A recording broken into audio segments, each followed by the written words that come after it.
ভারতের অন্যান্য রাজ্যে কাজ করা পশ্চিমবঙ্গের বাঙালিরা ভয়ে বাংলা ভাষায় কথা বলা বন্ধ করে দিয়েছেন।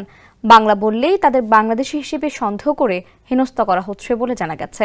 সংবাদ মাধ্যম দ্য টেলিগ্রাফ ইন্ডিয়া বৃহস্পতিবার এক প্রতিবেদনে এ তথ্য জানিয়েছে। পশ্চিমবঙ্গের উত্তর দিনাজপুরের বাসিন্দা মোজাহের শেখ সংবাদ মাধ্যমটিকে জানিয়েছেন, উত্তর দিনাজপুরের বিভিন্ন গ্রামের প্রায় 250 জন মানুষ রাজস্থানে কাজ করেন। শুধুমাত্র বাংলা ভাষায় কথা বলার পর তাদের সবাইকে পুলিশ 9 ঘন্টা আটকে রেখেছিল। এরপর থেকেই তারা বাংলা ভাষায় কথা বলা বন্ধ করে দিয়েছেন।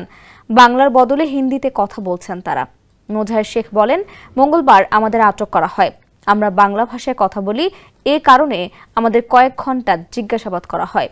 এখন থেকে আমরা নিজেদের মধ্যে হিন্দিতে কথা বলছি, বিশেষ করে আমরা যেখানে কাজ করি, যেন মানুষ বুঝতে পারে আমরা বাংলাদেশি নয়, ভারতীয়।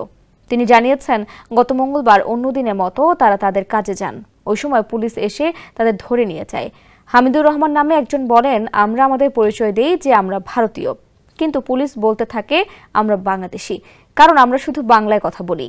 আমরা আতঙ্কিত হয়ে পড়েছিলাম, আমাদেরও আবার বাংলাদেশে পুশিন করা হয় কিনা। তিনি জানিয়েছেন, কয়েকদিন আগে 3 বাঙালিকে আলাদা রাজ্যে আটকের পর বিএসএফ এর হাতে তুলে দেওয়া হয়, যাদের বাংলাদেশি বলে বাংলাদেশে পুশিন করা হয়। কিন্তু পরবর্তীতে যখন জানা যায় তারা ভারতীয়, তখন তাদের ফিরিয়ে আনা হয়।